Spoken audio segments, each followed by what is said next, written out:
జీవనదివై ప్రవహించితివి, ఎందరి బ్రతుకులను చిగురింపచేసితివి,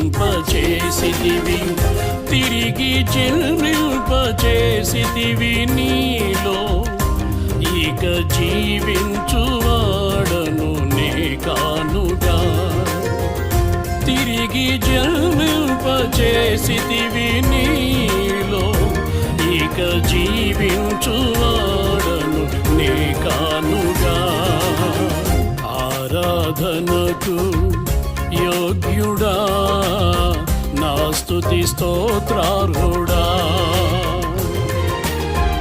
ఆరాధనకు యోగ్యుడా, నా స్తుతి స్తోత్రార్హుడా.